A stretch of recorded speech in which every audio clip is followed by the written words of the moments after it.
Oke, Kadang Tani Mitra Bolang TV Indonesia. Saat ini bulan Mei tahun 2025. Kita tim Bolang TV sedang melakukan perawatan tanaman kopi menjelang panen ya. Di bulan Mei kebun kita buah kopinya sudah cukup bagus, besar-besar, lebat. Ini sudah cukup tua menjelang masa panen, bahkan sebagian sudah ada yang mulai memerah. Nah, saat ini untuk persiapan panen kita memerlukan beberapa tindakan. Yang pertama adalah untuk meningkatkan kualitas kopi. Yang kedua, tindakan agar proses pemanenan lebih mudah. Nah, untuk menyiapkan hal tersebut, langkah yang pertama adalah kita sudah menyiapkan rorak untuk pembersihan lahan. Nah, ini kita sudah membuat rorak di sela-sela tanaman kopi. Kemarin kita juga pernah update apa itu rorak, ukuran, dan sistemnya bagaimana. Nah, kali ini kita fokus pada perawatan agar yang pertama kualitas buah kopi lebih bagus, yang kedua proses pemanenan lebih mudah. Nah, yang pertama kita siapkan rorak, kemudian kita bersihkan gulma-gulma di sekitar tanaman kopi, termasuk sampah-sampah organik dari daun-daun kopi yang kering, yang jatuh, sisa-sisa pangkasan atau rempelan, kita masukkan ke dalam rorak. Nah, tujuannya agar ini menjadi bahan organik untuk mensuplai makanan atau nutrisi buat tanaman kopi. Kemudian yang kedua, dengan kondisi lahan yang bersih seperti ini nanti akan memudahkan proses panen ya. Kita dalam proses panen akan lebih mudah ya, lebih nyaman. Dan apabila ada buah-buah yang jatuh, kita akan mudah mengutipnya sehingga tidak tertutup oleh dedaunan atau gulma, bisa langsung kita ambil. Karena biasanya pada saat panen kita juga tergesa-gesa atau mungkin karyawan atau teman-teman pemanen teledor sehingga banyak kopi yang jatuh. Nah, itu untuk mengutipnya dengan kondisi lahan yang bersih, maka prosesnya akan lebih mudah dan bisa terkutip semua. Kemudian untuk meningkatkan kualitas kopi, nah, saat ini bulan Mei, buah sudah cukup tua tapi belum maksimal. Ini juga tergantung dengan jenisnya ya.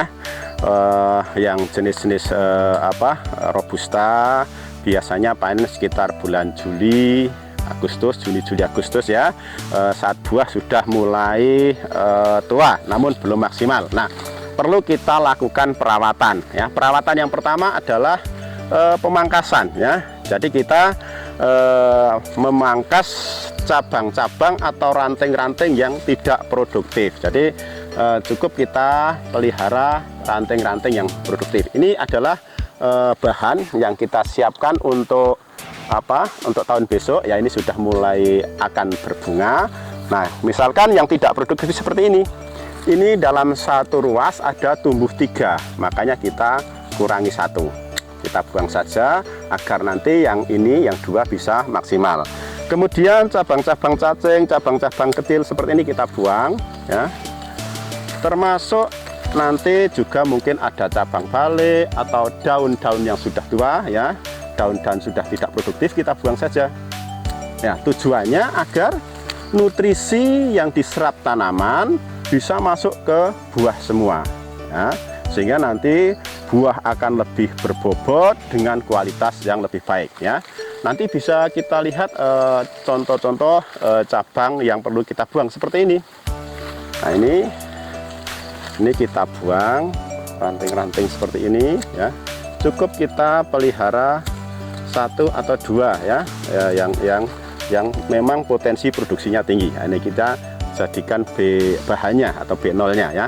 Ini raja-raja untuk tahun besok. Ini sudah mulai apa istilahnya, sudah mulai hamil menjelang berbunga ya. Nah, dengan pemangkasan ini diharapkan nanti nutrisi yang masuk ke dalam buah lebih maksimal, sehingga kualitas buahnya lebih bagus, lebih berbobot dengan cita rasa yang oke. Nah, gitu ya. Bisa kita lihat ke semua lahan ya. Ini lahan kita memang variatif, ada yang sudah tua, ada yang masih hijau subur. Nah, ini memang lahan kita terdiri dari berbagai macam klon ya. Kita masih menanam klon yang variatif ya. Ini contoh yang harus dibuang, ini harus dibuang agar nutrisi masuk ke buah. Nah, gitu yang pelihara, yang kita pelihara ini untuk bahan yang besok. Ini adalah termasuk B2 ya. Ini juga masih B2, kita pelihara B2.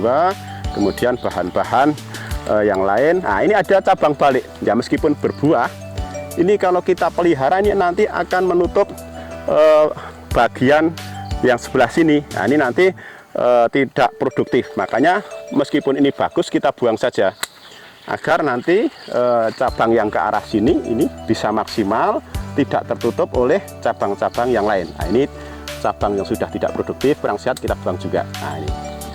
Nah, ini dengan harapan nutrisi bisa masuk ke buah semua, sehingga buah lebih berbobot, kualitas lebih bagus. Ini adalah tindakan-tindakan agar meningkatkan kualitas buah ya.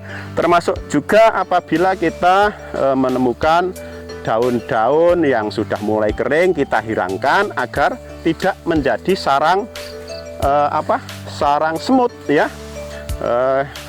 Karena kalau ada daun saling bertindihan, saling bertumpuan, itu nanti bisa menjadi sarang semut. Ini juga cabang tidak produktif, kita buang. Nah, ini cacing-cacing seperti ini kita buang ya, supaya nutrisi benar-benar masuk ke buah. Nah, kalaupun kita pelihara ini tidak akan produktif karena masih termasuk cacing ya, kecil. Nah, kita pelihara aja yang besar supaya nanti bisa menghasilkan buah yang maksimal. Nah, kemudian juga perlu kita kurangi cabang-cabang balik yang menutup ke bagian lain supaya tidak menjadi sarang semut, tidak mengurangi intensitas matahari untuk proses fotosintesis, sehingga nanti buah benar-benar maksimal ya. Ini tindakan-tindakan kita agar buah lebih maksimal ya. Kalaupun kita nanti perlu belum melakukan pemupukan ya, kita di akhir musim kemarau juga saatnya dipupuk agar nanti pas musim kemarau nutrisi terpenuhi, pertumbuhan bagus, proses pembungaan juga bagus, insya Allah nanti buahnya juga akan bagus. Nah, ini contoh cabang-cabang yang perlu kita hilangkan. Ini kita cukup pelihara rajanya saja ini. Nah, raja untuk tahun yang akan datang. Ini sebentar lagi bulan Juli sampai Agustus biasa berbuah. Nah, ini kita pelihara yang kecil-kecil, cabang-cabang cacing, cabang-cabang tidak produktif kita buang agar nanti bunganya maksimal, buahnya juga maksimal. Ini yang sebelah sini ini sudah mulai mulai berbunga. Ini memang dari klon yang genjah ya. Ini juga perlu kita hilangkan ini ya. Ini tidak produktif. Kalau kita pelihara nanti akan menutup percabangan, nanti juga akan mengurangi nutrisi yang seharusnya masuk ke buah kopi, nanti malah mengalir ke cabang-cabang yang tidak produktif. Nah, termasuk ada daun-daun kering, daun-daun tidak produktif ya, tua, kita buang. Nah, supaya nanti tidak menjadi sarang semut ataupun mengurangi nutrisi. Nah, ini sebagai contohnya, ini daun bertumpangan. Nah, ini ada semutnya. Nah, makanya yang pertama ini mengganggu karena termasuk cabang balik menutup ke arah yang lain, kita buang saja. Nah, ini kita pelihara yang ini. Nah, ini cabang akan bagus karena tidak tertutup, buahnya insya Allah di musim berikutnya akan lebih lebat. Nah, ini yang tertutup tadi bisa kita lihat kurang bagus karena kita telat melakukan pemangkasan.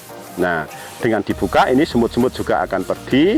Kalaupun nanti perlu penyemprotan, kita semprot dengan obat-obat insek agar semut mati. Nah, ini yang cabang-cabang tidak produktif kita hilangkan ya, sehingga kondisi tanaman cukup bersih, tidak ada daun-daun tidak produktif, daun kering, cabang-cabang tidak produktif kita hilangkan. Nah seperti ini.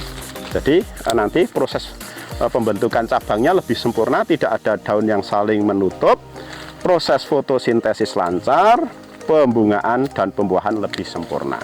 Ya demikian tip kita untuk perawatan tanaman kopi yang sudah berbuah cukup tua menjelang panen agar produksi maksimal dengan kualitas yang bagus. Semoga bermanfaat, tetap semangat menjadi petani menuju Indonesia Emas.